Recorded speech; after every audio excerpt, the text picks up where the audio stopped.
And welcome to the NXT review. I'm Adam Wilbourn from WhatCulture, joined by Michael Sidgwick from WhatCulture, here to review everything that happened on last night's episode of NXT. But before we get into it, if you're a fan of this sort of thing, make sure you subscribe to WhatCulture Wrestling on Apple Podcasts, Spotify, Amazon Music, and YouTube, where we do daily wrestling podcast. By the way, I just realized I do the solo Sokoa face when I do that on YouTube, where we do...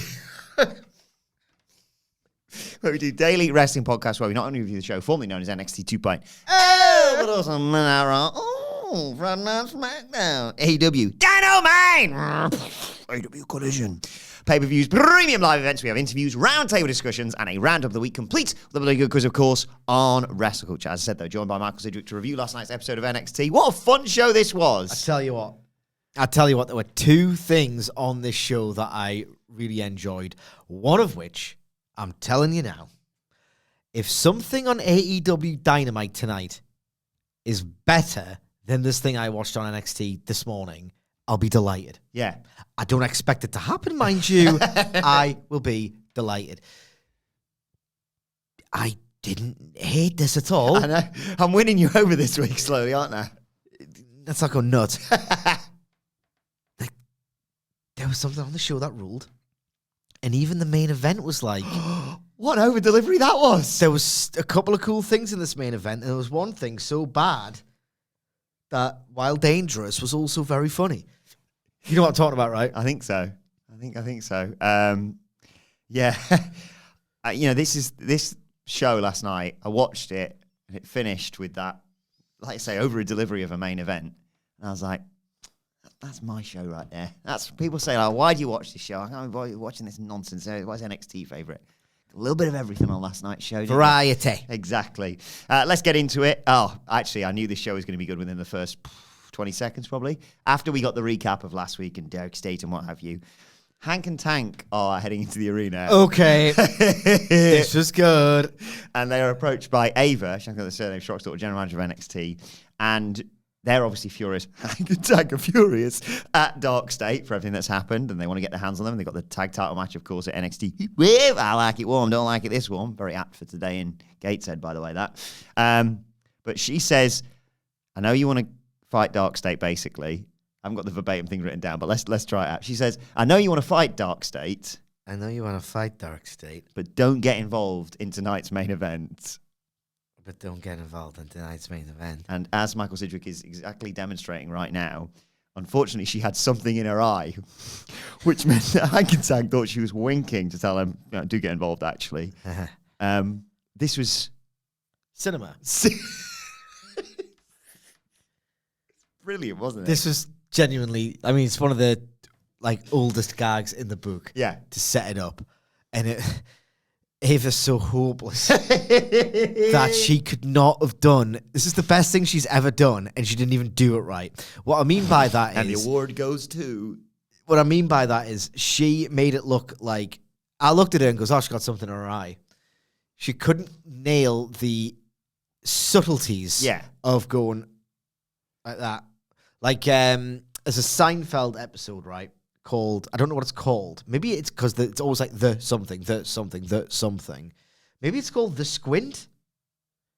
But there's a Seinfeld episode where George, I think, bites into a fruit or something, and something goes in his eye, and the same thing happens. It's like he's doing that a lot, as if to say, "Don't take that seriously." Yeah. And then loads of mad events happen, but genuinely he's winking because he's got something in his eye. Is it Jerry Alexander? Whoever. Great actor. He can do it. Ava was legitimately trying to grab something out of her eyeball, wink once or twice, and then go, no, I've got something in my eye. So at least the first one's convincing. Don't get involved in tell them to not get involved in the main event tonight, Miss Johnson. I think he's talking to you. She is not good. Breaking news. So we have that. And then it's like, okay, it's the developmental brand. Let's have a nice wrestling match. Oh my God. Oh my God. We put over Nia Jax and Lash Legend on the preview yesterday. We said we've been huge fans of Lashes for quite some time. She's like a now. little child. Yes. And Nia Jax, as we saw her literally crawl through professional wrestling matches with the object permanence and mobility of a infant. And now look at her. Yeah, she's gone from... She's all growed up. Talk show host to this, of course. She faced Nia Jax. That's the first time we've ever not completely goofed that up. And that was, I think, the first time we've done it on camera. So, but yes, Lash Legend versus Nia Jax. Oh my God. This is incredible. This is so awesome. It's all followed the blueprint that you laid out on the preview as well yesterday. But you they did loads more with it. Yeah. So, it's obviously a power battle. These two have got a history, and it dates back to their fight in the Battle Royal at Evolution. And Nia sort of early on realizes, she's got quite similar strengths to what I've got, basically. So she tries to put her in a guillotine. And Lash just picked her up and slammed her into the corner to get out of it. The story of this match is Lash trying to pick up Nia Jax for a big power slam. She can't do it the first time. Nia just knocks her back. There's a double clothesline. They're both down. Lash gets to her feet first, hits a pump kick to send Nia to the floor. That takes her to a break. When we come back, Lash is in trouble. She fights free. Big slap. She gets shoved, though, into the ropes and comes back into a Samoan drop from Nia Jax for 2. But Legend fights back against Nia, hits the bougie slam. And Nia's panicking now, so she's trying to get away, trying to crawl out the ring with what power she has left. Lash is like, where are you going? Pulls her back in, but obviously in Nia's desperation, she's grabbed onto the ring skirt that gets pulled in. Referee busies himself with getting rid of that. That allows Nia to poke Legend in the eye and take back over. They spill to the outside of the ring. I think during one of the breaks, it's been set up that they've been someone had been thrown into the stairs, and the stairs have been set up next to the commentary desk. They tease a suplex on the announce desk, and then Legend on the stairs picks up Nia Jax for a body slam, but her legs give out, or she just gets her balance wrong, whatever. Oh my God. And basically, Nia Jax, splashes Lash Legend Oh my God. through the announce table. That explodes. And I thought, for a split second, I was like, oh no, they're going to end this on a double count. I had the exact same thought. Nia gets back in, and you're like, they're going to give Lash the out of, that happened. And she gets back in at the last second. It's still going. And then Jax gets pushed into the ropes and body slammed by Lash Legend. Great near fall. Oh, God, this is drama. And then they're fighting on the top rope. They're teasing a superplex. Legend slips out and goes to do one of those ridiculous power bombs we've seen like Jay Cargill and people do to Nia Jax. But she goes to lift her up. This time again, her legs buckle. And effectively, it's like an unintentional annihilator from Nia Jax. She hits the second one. 1, 2, 3. Oh my God. This is incredible. Oh my This is God. so goddamn awesome. I like it. Me and Hamford talk about this. There's one really awful thing and one awesome thing in the first 2 minutes of a wrestling match that you have a level of expectation for. And I had an idea this could be good. We did say on the preview we had reasonably high expectations. There's literally, in pro wrestling anyway, nothing better than a match that you are so... I wasn't this invested, but a match that you're so invested in that you've dreamed about and it's actually happening, or it's been built towards for a long time or whatever. And there's that 2 minutes where it's just awesome straight away in any sort of, because you want something to be good, and if you've got a stupid brain like me, you kind of get worried about it not being good. Those 2 minutes where it's like, oh my God, this is going to be the best thing ever. Like Danielson Ospreay, when they have that move stalemate, it's like, well, if there's ever going to be a match better than Omega Okada 4, I might be watching it right now. Let's go. It wasn't, but it was, still one of the easiest 5s ever for me, that.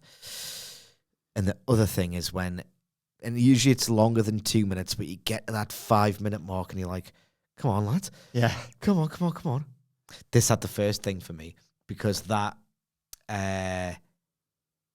what was it again? The guillotine happened in a minute. Yeah. The idea of Nia Jax flying into, of all things, a guillotine, and it helps on this show specifically because I associate, it's a different move, but a similar setup, when Thea Hale does the same setup into the Kimura. Yeah. You expect it. It was such a great subversion of that. I don't know if it was deliberate because you might have had Thea in mind because it's NXT. Like, you expect it to be like a more nimble, agile, smaller wrestler doing it to someone bigger because they can fly into it and latch on.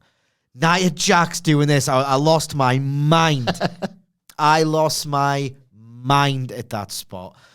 The premise of the match is basically, as it should be with Nia Jax, who's limited, but at this point, on her best nights anyway, really good at that very simple story of, can you take her off her feet? Can you slay the giant?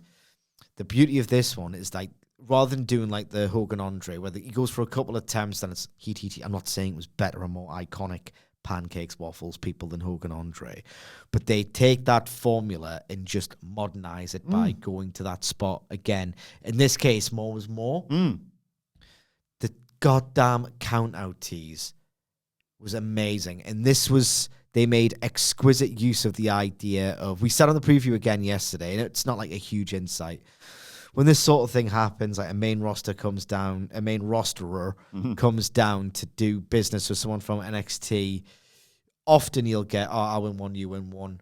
Kind of the series is a draw. Everyone's protected, but the idea of the match being so good or a relative novelty can excuse what is 50-50 booking, which has its purpose. Because I expected Nia to win this and Lash to win the next one, if there is one, and then, put each other over, let's end this. Because I knew or expected Nia to win this one, I just thought, well, that's good. Count out protects Lash, Yes. The 9.8 or 9.9 count out tease was done brilliantly well by Lash Legend, which was really encouraging because you expect her to have these physical gifts. She's like one of the better athletes to come into the PC. I mean, she's so incredible athletically in terms of her strength and everything. But she milked that moment as best as she possibly could. She's obviously shown a lot of personality and attitude in the spaces between moves as well up to this point. But that was proper working stuff, that. And then to do the body slam, which I thought would be the finish as a near fall. This was high drama. And ultimately, there's more than one reason why I watch a wrestling match. Increasingly, I don't know if it's an age thing or what, but I'll be honest with you.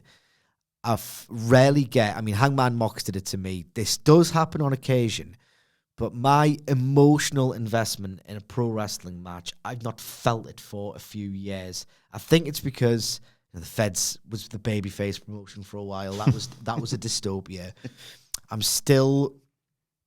My investment in AEW being back, for some it's 10 out of 10 all the way, formal, official. For me, it's 7.5 or an 8. It really is. I don't think we're back yet. So that emotional response of, God, I need this wrestler to win, or God, I'm really interested in these characters, it's still not 100% there for me. But obviously that's the peak of, I need this match to be good and I need this wrestler to win. That's a reason why I watch. Another reason why I watch is to just get exhilarated by just pure athletic endeavor. The Young Bucks have still got that, definitely for me, particularly this year. Ospreay. Another reason why I watch is because I see something so badass that I literally scream, Jesus Christ. I just want to scream Jesus Christ in a wrestling match at this point. If I don't really care that much about the characters, there's certain wrestlers I love and I would like to see them do well. But, I think Punk, MJF, Hangman, Omega, but I needed to see that match above anything else. Not there with pro wrestling in 2025 yet, I'll be honest. So right now, I am looking for these matches to make me shout, Jesus Christ, I cannot believe how awesome that was, or badass, or violent, or what have you. This match made me shout Jesus Christ twice. Yeah. I thought it was amazing. I was like, so chuffed with how this went down. Like you say, they can run it back. This should be straight on the docket when Lash Legend moves up to the main roster. You can maybe have her do some chucking small local talent around. Move really for me. But just do this again if you want to get her over. It's incredible. And I was so ecstatic with all this. And I was such a happy chappy with this whole show. Then I go on X and I'm like, Jesus Christ. Sid just actually bothered to tweet about NXT. And we know the parameters that means. A tweet about NXT ain't going to do numbers, pal. It's kind of pointless, really. And then I thought, that's really funny that after this, we're going to preview SmackDown obviously later on this week, but after this, you don't have to watch any more Fed for a couple of weeks. If this gets sequeled up while I'm on holiday, I'm watching it. I was going to say, you're going to come back and we're going to be like, oh, good holiday, yeah. Never mind all that. What's going on with Lash Legend? Yeah. It's incredible. This is great, man. Really. Go out your way to see it. It's not like a $5 or anything like that, but in terms of pure... It's fun. It's just a great... fun spectacle, some really Jesus Christ moments, and like genuine drama. This was great. And then we follow that up with an interview with Dark State, and they are leaning into this gimmick, aren't they? Because you've got like Dion Lennox saying, we're four hungry guys ready to take an opportunity. We're in there against four of the best wrestlers from NXT and TNA. Cyrus Griffin says we're going to change the main event scene after tonight. Then Cutler James says, we're going to smash their teeth in. Then we're going to start taking turns on their ass. And then we're going to beat them down and again until we finish on top. And they're all a bit like, all right, mate. And then they talk about how it's... So we're watching AEW then. Yeah, exactly. They're going to cut... Saquon Sugar says they're going to cut the head off the snakes. And then they're going to take the titles off Hank and Tank at Heatwave. Nobody's safe, basically.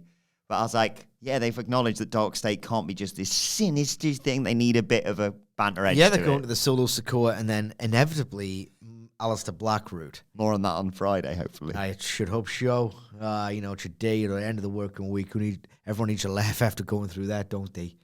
GGIF, right? Am I right, guys? And then we see Chelsea Green and the Secret Hervis. And they are sort of scouting talent, aren't they? They're trying to work out who Tavian Heights is going to pick as the person he promised last week to fight Chelsea Green. And they see the Evolve Women's Champion Callie Armstrong, Chantel Monroe, Carmen Petrovic, of course. Kendall Gray's there, Carly Bright, Tyra May Steele as well.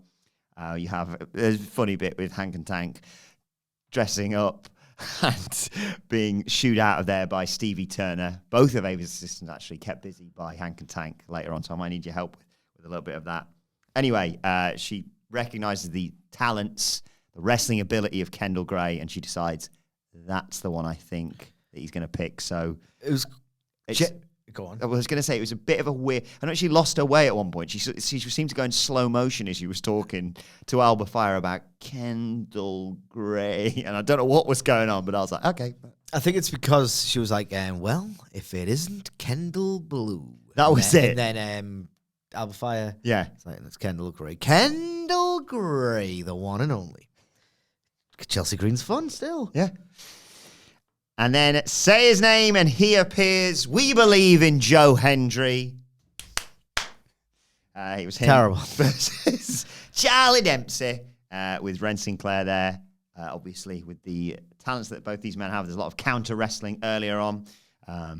Hendry reverses a wristlock takedown, poses for the crowd. Dempsey realizes he's kind of matched up here, so he just punches Joe Hendry instead of doing a lockup. He hits a gut-wrench suplex for two, but Hendry comes back with a suplex, some strikes, a clothesline off the ropes, the fall-away slam and kip-up, spin around, goes for the standing O. Charlie Dempsey gets out of it and gets a backslide for a nice near fall. But in the end, in a rather brief match, Hendry just picks him up, standing O, 1, 2, 3. I tell you what, this match put a smile on my face. I understand this is the kind of thing Hamlet isn't a fan of. But that sort of quirky British comedy where you deliver the punchlines through, like, the babyface wrestler just completely outsmarting the heel wrestler, and the heel wrestler getting a little bit annoyed. This had a very sort of British wrestling of your identity. Yes. With, like, the comedy and all the rest of it. Like, there's little catharsis moments. I just watched this and I was like, ah. Do you know what I mean? Yeah, and I was... Like, Joe Hendry was, like, witty, smart. Charlie Dempsey was like, he's a really strong technical wrestler, but adding his ability to grapple with the entertainment value of Joe Hendry and that sort of wit, that grappling wit of Brit Res, this is just very different to what you'd ordinarily see on NXT TV, where a lot of it is like some of the goddamn acting and selling is so broad and stupid, and it's very rushed and just synthetic and repetitive. Like, the first 40 minutes of this program put a smile on my face, and I can't believe it. I was also enjoying last night, just before I went to bed, I checked X, because I'm chronically addicted like you are. And I saw they'd done a little thing of them arriving at the arena and Charlie Dempsey being like, right, tonight's the night we're going to get Joe Hendry. And then immediately they open the door to say his name. And then there's another bit where they're like, right, whatever you do, just don't say his name. Say his name. And he's not in the lift or whatever. And then there's another bit where they're going to go into a boardroom and they can sort of see him through the frosted glass. And they're like, he's there. Open the door. He's not there. Surprise. I would laugh every time that they do it. They're like, I still watch compilations from like the TNA ones where AJ Francis is like, whatever you do, don't say his name. Boom, there he is. Coming out of the fridge last week. That was going. Still good stuff. We see backstage ahead of their tag match, Lola Vice, Kalani Jordan warming up. Jada Parker walks in and says, look, I've got money on you for the tag match, but don't think about getting a title shot. I've got next, effectively, for the women's title. And then, in amongst all this, to the ring, here comes Josh Briggs. The crowd are not looking forward to this. He kind of stinks, bro. They boo him, as they should. He's a heel. But they also literally chant, turn your mic off, or turn his mic off, sorry. It's weird. He's not that bad. He's wildly generic. Yes. He says, your boos mean nothing. I've seen what you cheer. Oh, an epic bacon Rick and Morty reference that was from Josh Briggs. Do you know what I mean? Like, go on. What loser talk. When someone shows you who they really are, believe them. So he starts his promo with a Rick and Morty reference and one of the most like sort of prevalent cliches of the day. Yeah. Not a good start. It's no wonder they told him to shut the up. So he said, Inamora said he was my friend, but he's selfish and spineless. I think in amongst all this is where he says, they said, turn his mic off, and he says, it's going to be on all night, baby. And I was like, I hope not. He got thrown a little bit during this. He says, Inamora acted like he came back to NXT for him, but it was actually just about being champion. He tried to make Inamora champion, but he failed because of his stupid code of honor. There's no honor in NXT. He's not a man of honor. He's a man of mayhem, and he should be the NXT champion, but he isn't because of Inamora. And he needs to learn, Inamora that is, to learn that the only way you survive in NXT is by fighting dirty. So they're going to have a Philly street fight next week, obviously. And then Inamora's here. Love Inamora. He walks down and says, I thought you were my friend, but now you just, how do you say it in English? A jackass! And everyone's like, ah, got him. Yes, I fight with honor, but in a Philly street fight with no rules, the honor will be in beating Josh Briggs. And he fights Briggs, knocks him to the apron, pounces him to the floor. Security's out there to break it up. Inamora knocks Briggs off the turnbuckle and he falls into the security. And then a big dive onto the pile from Yoshiki Inamora. Yeah. It's very defined babyface heel. Yeah, dynamic, it's one of those where, I mean, this segment wasn't good. Josh Briggs can barely talk. He gets thrown by the crowd. His content is as vapid as it gets. And yet, I like Inamura so much that you do kind of want to see him kick his ass. So, net result, I mean, I'll be on holiday. I won't give this match a second thought. And in fact, I'll forget it's happening, not watch it, and it'll be completely lost to the banks of my memory forever. I'll text you about it. But you don't have to. Just block my number. Yeah. Put it this way. If I was watching NXT next week in a professional capacity, I am not. I am off. I wouldn't begrudge this happening. Yeah. That's the nicest thing I can say. I've been thrilled by every Inamora match that I've seen. And with Street Fight rules, I believe it's perfectly legal Cole. For anyone to maybe get involved in this match. Maybe, I don't know, former tag partners. If that happens next week, right, I'll lose my mind. I mean, I'll save my entire theory, obviously, for the preview, where it's going to be me talking to myself about NXT, which I think is my favorite thing in the world, actually, now I think about it. Actually, no, scratch that. I said to Anne-Louise, because I thought it was busting. Well, I was going to say, right, so I was talking to Anne-Louise last night in the glorious weather that we've been having here in Gateshead. It's nice sitting in the garden on an evening, hasn't it? I was out there, and I was like, got to be careful with this, because you can't say it's my favorite thing in the world ever, because, you know, you're a dad and you're married and stuff like that and busting and what have you. So I was like, I think it's in my top 5 favorite things in the world, Anne-Louise, doing a barbecue. I love running a barbecue. We're having one this weekend for my son's birthday. And just, that's my job. I mean, Anne-Louise has done literally everything else. Present wrapping, decorating the house, tidying the house. But hey, You want some meat burning? I've got you. I've got you covered, pal. I still remember when we did the first one of these. I think it was the one you came to. It was. I can't make it. Yes. My parents very kindly lent us their barbecue. It's like a proper, like not just a little stand one that you can, like a lid one with gas and what have you. I was like, fancy Dan over here. Put it on. I'm like, yeah, kind of the old king of the barbecue over here. I opened up the barbecue, having left it for like 2 minutes. All the burgers were on fire. Anyone's cremated burger? Anyone? No? Okay. Well, feel free to help yourself to crisps, I suppose. But yeah, I will be talking to myself about NXT on Tuesday next week. And then I'll be showing Mark Hendry all the latest developments with NXT and getting his thoughts, no doubt. What are your thoughts? Do a podcast with Mark Hendry? I genuinely might. I might take a little stand mic with me and just be like, on the road with Mark Hendry and some guy. We'll see. Well, speaking of sit-down interviews, actually, earlier on in the day, we see Kelly Kincaid sitting down with Jordynne Grace. She asks how she's doing after all the nasty stuff that Blake Monroe's been up to. And Jordynne says, you know what, it might surprise some people, but Blake's right. I spent my life avoiding mirrors because I didn't like what I saw. It's not that I wasn't strong or beautiful, but I didn't see it that way. I've been battling with self-worth and thinking I'd never be good enough no matter what. And Kelly's like, you shouldn't be like that. And, we saw a different side of you with Blake. And Grace said, yeah, but I let my guard down. That's on me. I wanted to connect with Blake, another outsider in her own right. But I get it now.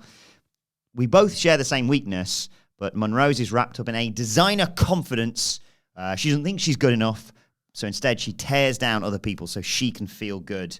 But she wants to prove to all the Jordans out there that real strength doesn't feed on weakness. And she's not going to be stepping into the ring with Blake Monroe for revenge.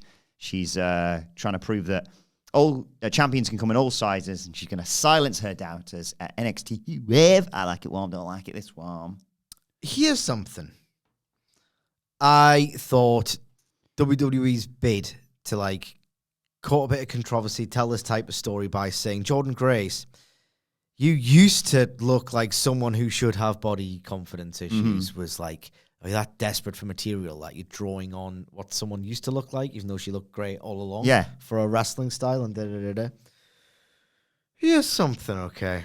I'm telling you now, I'm not qualified to assess at this point this wrestling storyline and whether it's connecting. I took a sit back when I was I'm gathering my thoughts as I'm watching this, and I'm thinking, maybe those words might be powerful to somebody else, i.e. a woman or a young girl watching this and listening to this, and I can't be snarky about it, or, you know what I mean? I had the same sort of thought process with this. I was like, is this actually working? Yeah, it's just become a little bit tactful and a valuable message all of a sudden. Yeah, there was, when they first did the thing, and like you say, I thought it was a great promo in terms of the delivery. I just thought, maybe this is Jordynne Grace saying things that some young girls might want or need to hear. When they first did the thing with Blake, throwing up the images and stuff, my initial thought, was like, oh, come on, what are we doing? And then I did think, I have a lot more faith in this version of WWE than the Piggy James version of WWE, because it was like, you didn't learn from that story. Well, actually, the good person who never needed to have these body confidence issues, especially when you look like Mickie James as well, wins out in the end. And then that seemingly didn't really happen there. Yeah. This one, I was like, well, Jordynne Grace is going to win this feud eventually. So maybe it's slightly after more. This, you'd bloody hope so. Yeah. But then, I had this exact same thought process watching this. I was like, I think if you'd have written it down, a bit like, was it last week or the week before, where there was one where she opened up to the crowd, and we were a bit like, this doesn't feel like the Jordynne Grace that we know. But then this, I was like, if it had been written down, I'd have been like, that's not going to work. But I thought she put it across brilliantly. I thought it was very heartfelt. I just watched this thinking, bloody hell, I can't speak to this at all. Maybe it's, I don't know, I just thought that there's a young girl listening to this. Maybe it is, in fact, a necessary, valuable message. That was just my thoughts. And then Blake Monroe's in Ava's office, and she can't believe that Jordan's calling her insecure. And Ava tells Blake, she says to Blake, actually, you're going to have a face-to-face confrontation. You're going to have a face-to-face confrontation. With Jordynne next week ahead of your big match at NXT Heatwave. With Jordynne next week ahead of your big match at NXT Heatwave. I like it warm, but I don't like it this warm. And Blake's not happy. She's like, buy us much, and she storms off. Yeah. She's going to kick her ass in Philly, and then she's going to kick her ass at Heatwave. Maybe this is actually, let's turn the corner on it somehow. Hey. Then we go to the stars of the show, Fatal Influence. That being, of course, the former North American champion, Fallon Henley, Jasmine Nix, and the champ, JC Jane. Blake Howard's chatting with them, and Blake asks JC how important it is for them to win this tag match with Lola Vice and Kalani Jordan. Fallon Henley cuts her off, says, look, we've already taken care of Lola Vice. We've defeated Kalani in the past. What else is there to say? And JC's like, thanks, Fallon, for answering for me. Oh, by the way, thanks, Jasmine, for us getting into this match in the first place. But you want to eliminate 2 women from title contention? What better way to do it than all by yourself? I love how dysfunctional this trio is. They all hate each other. Visibly, hate each other. They could not make this any more clear every week. It's pretty bizarre. And yes, Fallon. If Lola... Yes, you stupid... If Lola and Kalani think they can hang with the double champ, I'd love to see that. And then Fallon's like, JC. And obviously, JC's already wound up by she's like, what, Fallon? She's like, check out the screen, and we see TNA invading NXT, basically. Masha Slamovich and Ash by Elegance are showing up for this match. And they go to leave, and more breadcrumbs with this weird Lainey Reed storyline where she's just a bit nice to JC Jane, effectively.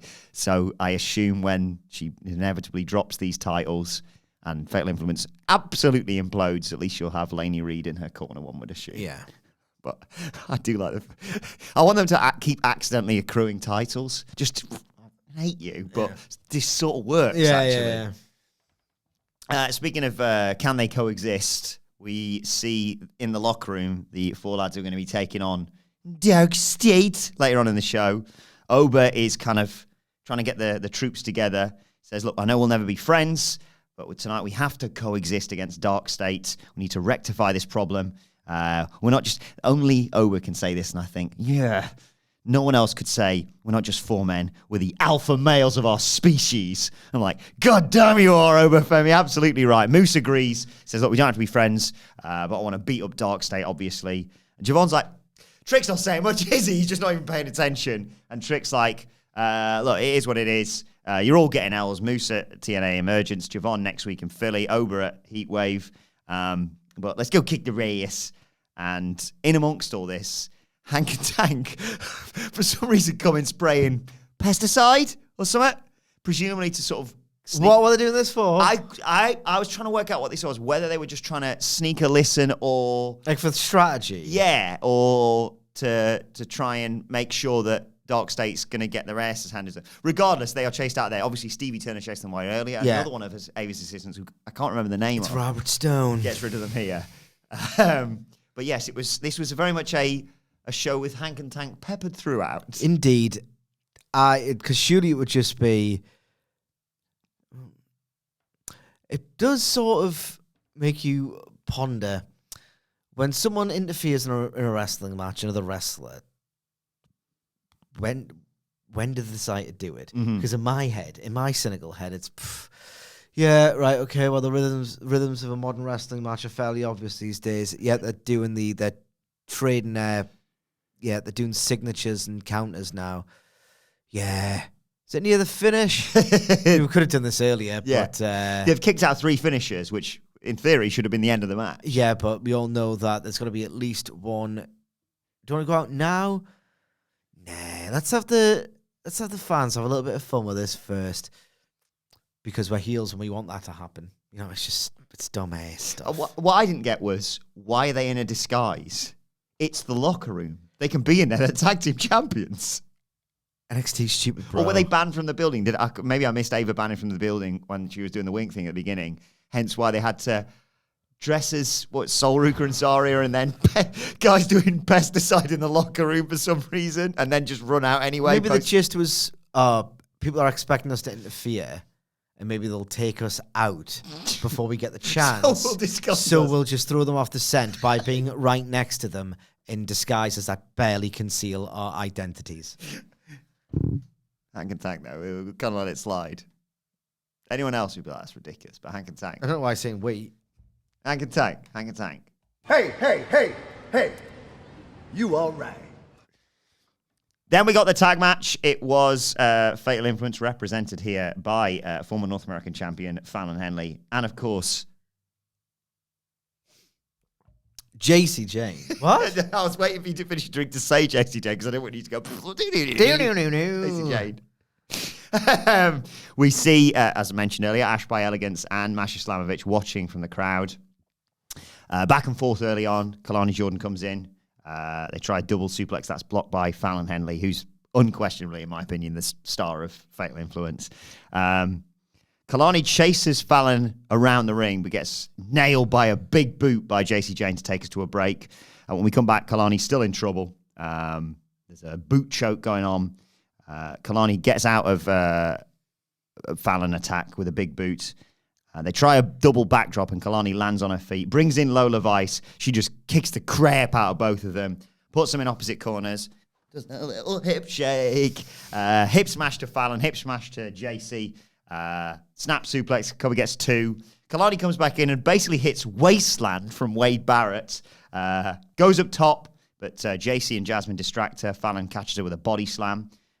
There's a double knee by Fallon and JC, but Lola just gets in there to break up the cover.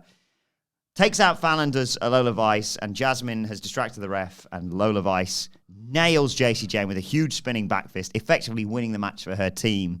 But Kalani's the one who gets the pin after a split-legged moonsault. Yeah, it was fine. It was quite well done. I can't be asked. Lola Vice... She's got that pattern now. I can't tell if she's just over and does her routine well or she's genuinely got, like, a higher ceiling. But what she does at the minute is over. Like, Booker T needs to have a wank before he commentates on these shows. Booker T... Just comes on air, like, thinking there's something about Mary. Yeah. Is that hair gel?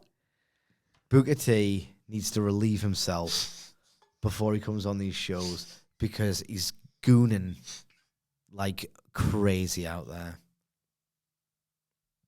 No, it's like it gets to the point where it's one thing to go for the devil's kiss because in his head he's kind of like accentuating the act, and to a degree, certain fans chant along with it. You could make the argument that maybe he did.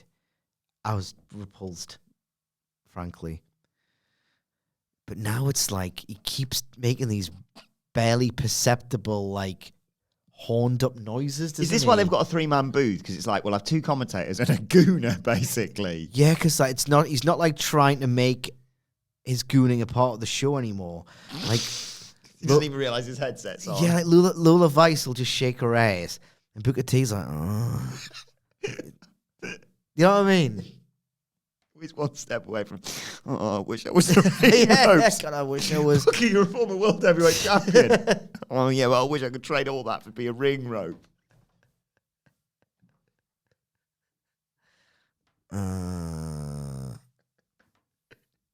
He needs to have a wank, bro. It's the only time I listen to NXT commentary, to be fair. Bro, Booker T needs to have a wank. That's the headline here. God, it's awful. Just put that in the show notes. Yeah. Dark State and Lash Legend. What's it on? CW Network. Yeah. So like the programming director, and you got to do notes, like you can't do more of this. So like this character, they seem to be doing well numbers. So they're apparently like Ethan Page, don't they? Yeah. Ethan Page. That's a program note. Get some more stars from other CW properties because you haven't done that in a while. Noted. Yeah, Booker T needs a jack. It's come from the network. It's come from on hard high. We see a little thing to promote the big match next week with regards to Ricky Saints and Jasper Troy. He hates Ricky Saints to Jasper Troy, just like the star QBs as he used to protect as an offensive lineman. They're all tricked out, perfect hair, perfect teeth. They get all the girls and all the glory, but they'd be nothing like without a monster like me protecting them. Well, no one's protecting him now. I'm going to kick his ass and I'm going to end him in the ring in Philly. The spotlight's going to be on me. Big match for Ricky Saints that next week. Well, in terms of like, he just keeps losing at the moment. I get it. I told you where the bit of the ramp just collapsed. Yeah. This guy needs a good night. Yeah. This guy needs a good night. It's weird as well. Like, it's pretty damning that in the stupid bollocks culture war that's going on, you'd expect a lot of these AEW freakazoids and AEW sexuals to be loving the fact that the Tony Fumbled guy is having a bad time in NXT compared to where people thought he might be. He's not even on the radar enough for people to bury. I don't want to say he's like in total anonymity. He's on a successful brand in, a company that continues to do unbelievable business. But like, he's just, you forget he's on the show and then he turns up and it's, Ricky Sainz is on this. I forgot about that. Okay. This is a guy who deems himself good enough to like get the ball. Presumably he thinks he's good enough to headline WrestleMania. Like he's been chatting during that sort of, when he and AEW seem to jointly make the decision, put yourself on ice, I'll put you on ice. We're both ice, both. When he was doing press interviews, like, I don't know what's going on. It's like, you did. But he's like, I just want the ball, I'm Ricky Sainz, Ricky Starks, whoever I was at the time. I could headline WrestleMania, I could be a big star. What's happening to this dude? I would not be surprised, though, if he wins next week and then maybe gets involved in Paris. I'm not. Because I'm just purely buying the numbers game in my head. Punk takes out Breaker, for example. Yeah. LA Knight takes out Bronson Reed. I'm not even suggesting their names match up here. We need one more. I get it, but like, if I'm Levesque... I realise I pitch this every week for Ricky Sainz. If I'm Levesque, I'm not considering this dude for a spot right now. Big match next week. And then we got that match I mentioned earlier between Alba Fire and Kendall Gray. Ethan Page is watching backstage alongside Chelsea Green. Gray holds her own against Alba Fire and catches her with an armbar. At one point, that brings out Ethan Page from the back to sort of argue with Piper and what the hell's going on here. Gray hits a power slam, got a 2 count, but goes after Fire again, gets super kicked though. Another near fall for Alba Fire after a suplex and a big knee.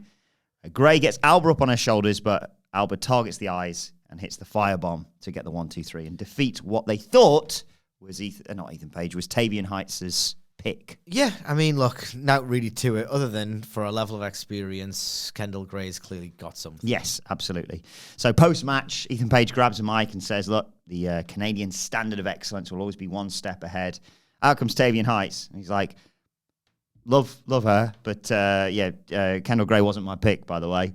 I've picked someone, the only woman in WWE history to capture an Olympic gold medal, and there's Tyra May Steele.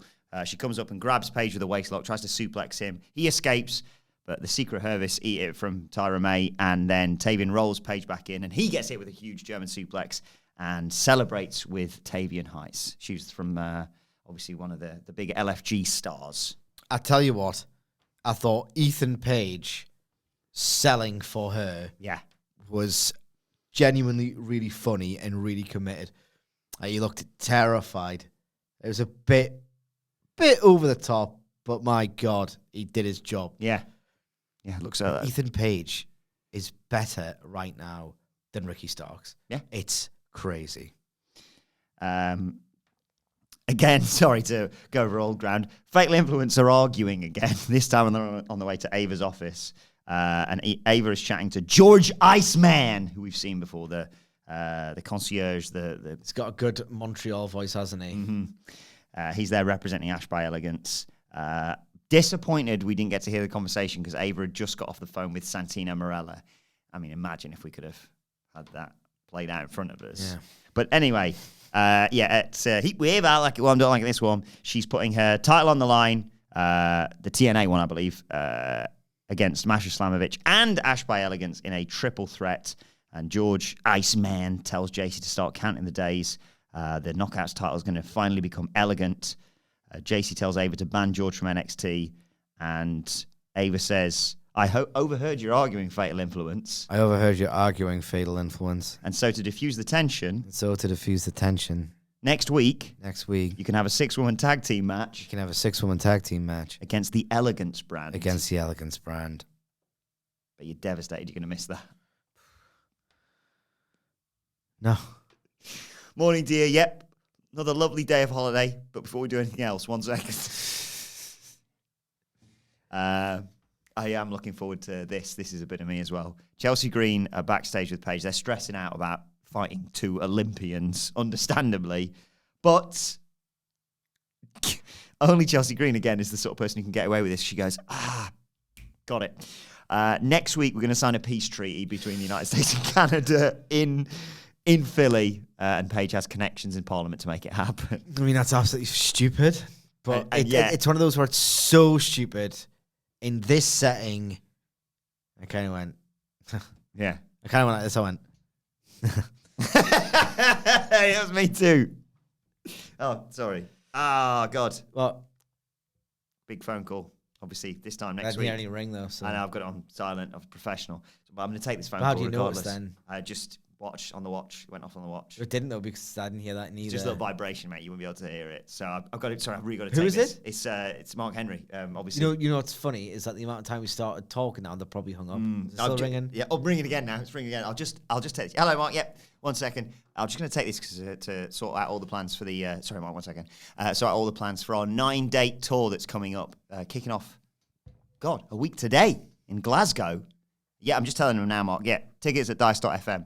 But yeah, tell me what you like about Chelsea Green or something. I'll be back in a second. No, I've already done that. I'll instead do a soccer tangent about the most recent transfer activity in the Premier League. My latest fixation. I can't stop looking at this. I need a hobby.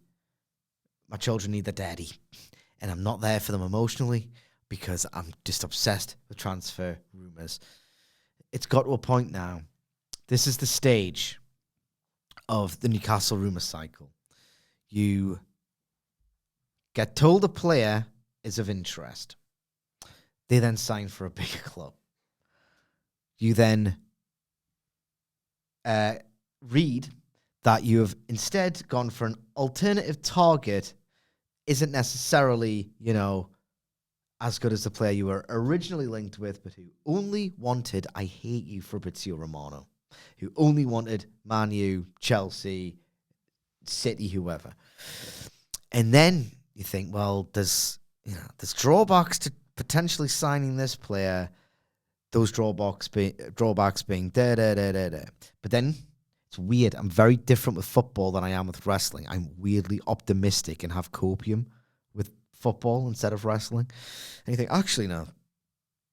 It's probably a good thing that the original target noped us because this player's got this, and I'm convinced that they're going to be a great fit for Newcastle United. Then a subsequent report will come out saying, oh yeah, that might not actually happen, or, it's taken a while. Now you're desperate for this player you never wanted. So, look, Jacob Ramsey seemed certain to sign overnight. And I read a report saying, oh, maybe not, or there's still work to do. Do I even want him that much? I did 6 hours ago. Anyway. Oh, it's Daxter! Hell is everybody, huh? Wilbourn is being unprofessional yet again. He's just taking a phone call. Very unprofessional. But no doubt there's probably justification for it. He's off on tour a week today. Dice.fm. That's not justification. You don't know why there's no justification, Stack. Right, yeah. First of all, he's yet again dropped me in it when I'm trying to do... I can't do a solo podcast, especially when I've already talked about the thing he then leaves and prompts me to talk about. That's flawed. Just as every single week. And more to the point, this thing that is going on tour, I don't know if anyone else knows this. If you're thinking, I've just got a ticket on Dice.fm. And, I know it's Wilbourn's thing. What if Sidge is going to be there? No. It's not affiliated with WhatCulture Wrestling, nor the WhatCulture Wrestling podcast in any way, shape, or form. So what he's doing is he's plugging his side gig and then bailing on his original gig at the exact same time. That's unprofessional. Not that unprofessional. I'm not going to be here next couple of weeks, got to be honest. Well, this isn't your normal job, though. Good point. You're doing us a favour. Wilbourn. Maybe I'll appear at Sweet Chin. Wilbourn is the head of podcasts. So I don't know what he's doing with this at all. That's Wilbourn. As for Hamflet, he's still in Thailand. You are joking. Another goddamn holiday. Indeed. He's taking his family with him this time. He has at least this time. Fair enough. But Sidney had to have a window open on the way over here. What's the deal on with all a this? plane? How does that work? You gotta hold on tight. That's all. What's the deal with all this weather we're having, huh? Goddamn sweltering over here. It's in the middle of a heat wave. What? Funny you mentioned that, actually. What's the deal with heat? Heat, it's just, depending on your proximity to the sun, various other weather permutations. I'm nowhere near intelligent enough to understand nor tell you about, explain. It gets hotter in the summer because of the sun. So that's where heat comes from. Thanks for that. Actually, it gets so hot with all this heat wave stuff going on. I like it warm. Don't like it this warm. Ladies suffer from sweats as well. They get the old boob sweat going on. Actually, not the technical term for that. It's not boob sweat. It's humidities. That's the technical term for it. 3 questions, 3 jokes for you, Sidgy. Sidge, what does garlic do when it's hot? What does garlic do when it's hot? Right, bulbs. It peels. Good night, right? Oh, and you get sunburn and it peels. Great guess. When I was little, this is gross. I turned into a very pale adult. But I used to tan when I was a kid. And I used to only just peeling. It was my favorite thing in the world to pick it off. It's goated. I'm sorry. What does garlic do when it's hot? Takes its clothes off. Yes. James will like that one. Yeah, James will like that one. He'll like this one, too. What do you call rabbits who hate this kind of weather we're having? Oh. Hares, different animals. It's similar. I don't know. What's the difference between a hare and a rabbit? Probably the same, family. Cousins or something. Like.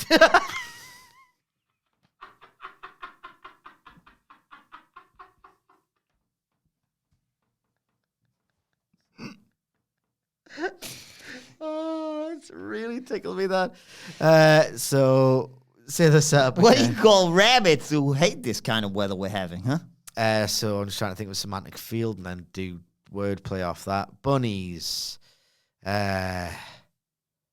Thumper.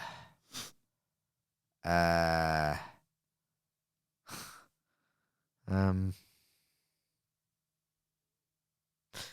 don't know. Kind of hard when these guys have left you in the lurch, to be fair. No Nicholas even to bounce your ideas off today. Where's he? He went to see Oasis last night. Right, okay, I'll let him off. He's probably busy in the bushes. Sucking and in the bushes. What do you call rabbits who hate this kind of weather that we're having? Hot cross bunnies. I can tell James that. Well, tell him this one, Ziggy. What do a 9-volt battery and a hot chick's asshole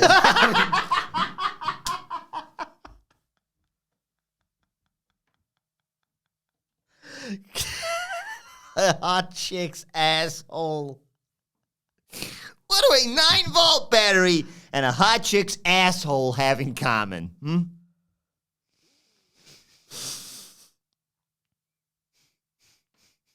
I don't know. What do a 9-volt battery and a hot chick's asshole have in common? You know you shouldn't, but you're going to put your tongue on it eventually. See you later, guys.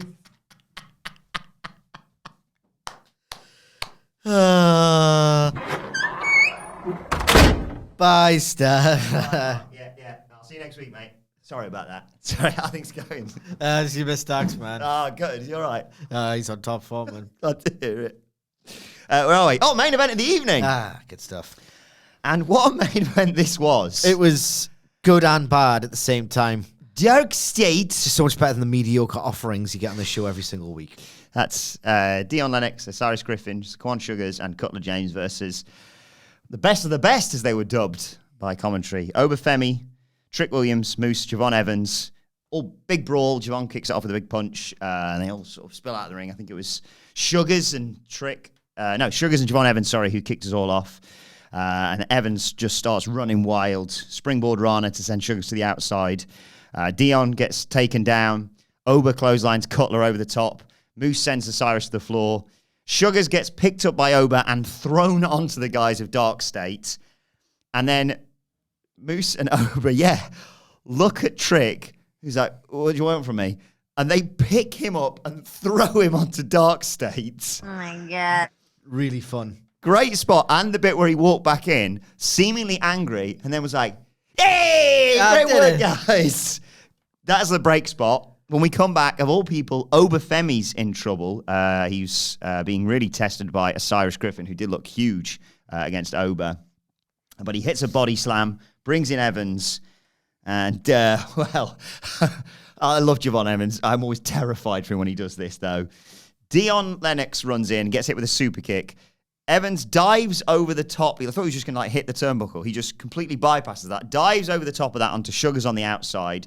There's a springboard crossbody on Dion Lennox. Then dives onto one of the other Dark State guys. I thought he really hurt himself because he just collided with the side of the commentary table. Probably did. These guys are green. In the end, they all gang up and isolate Evans, charging on him. Cutler covers him for 2. Moose comes in, knocks Dion out of the ring. Drop kicks, I think it was Osiris off the turnbuckle, sends Sugars to the floor. Drops Cutler, hits a senton, kips up. Everyone's loving it. Sugars comes in, hits Moose, goes off the top, but Moose turns it into a sit-out powerbomb for 2. Dion comes in. There's an uppercut by Trick. Oba comes in to nail someone. Evans hits a frog splash. They all try and block it off, but Dark State all dive in to break it up. Osiris and Cutler come in, and I think they catapult Evans into a body slam. Sugar comes off the top for another 2 count. They set up for their finish, but then Oba and Moose catch Javon and throw him, and he hits a double cutter on Dark State. Oh my God. And then it is even more chaos. Moose spears Oba. Sugars takes him out. Dark State's in the ring. Javon Evans is basically isolated at this point. Dark State's surrounding Javon, setting up for their shield powerbomb, basically. Trick is on the apron. You've got your boy... Oh! Teachable moment! Imploring him, well, help, Trick. And Trick thinks better of it, backs away. Javon Evans gets nailed with the Shield powerbomb for the 1-2-3 for Dark State to dominate NXT. And the show goes off the air with Carnage again, with Hank and Tank running in to brawl with Dark State. This was loads of fun. This is fun. Creative, frenetic, some really cool, unique spots designed to get each, star wrestler over. And you shouldn't laugh. And you should be concerned, and you shouldn't encourage it. When a Dark State basically landed their ass in, I can't remember whose face nearly imploded. Javon. That was Evans's. it. I think it was Sugars came off the top, didn't he? With he was hit with something, and he was meant to fall in place for a leg drop, I think, wasn't it, off the top? And he just is imploded Javon's Evans' ass with his butt. With face, with his ass. Yeah, that was it. It looked like, I think it's one of those, you can always tell when a comment, oof, oh dear, oh dear. It's when the ref goes, they know it's not the finish. 1, 2, oh my God. Yeah. Nah. Best NXT of the year for me. It was class, wasn't it? Low bar. Yeah, fair. For you at least. But I loved it yet again. And you're going to miss this. And weirdly, you're going to come back and be like, I have a strange desire to watch NXT out of all the others. Exciting. I mean, it's Cope versus Stoke tonight. So yeah. Can't you shunt it to next week so I don't have to bother, please? I'll shoot tomorrow. I'll go Cope versus Stoke, and you go, nah. Do you want to talk about Lash Legend and Nia Jax again? Yeah. God damn. It might be fun. If you want to know our thoughts on it, check out the Dynamite preview. Shut up. Let us know your thoughts on NXT as well. Can you imagine Cope having fun, let alone me thinking anything he does is fun? You sunk my battle shit. Let us know your thoughts on NXT in the comment section below, though, or on X at WhatCulture WWE. Watch there, you can follow both of us. You can follow Michael Sidgwick at Sidgwick. Follow me at Adam Wilbourn. Follow us all at WhatCulture WWE, as I said. Make sure you subscribe to WhatCulture Wrestling, wherever you get your podcasts from, for daily wrestling podcasts. But for now, it's been the NXT review. My thanks to Michael Sidgwick, to Stax. Thank you for joining us, and we will see you soon.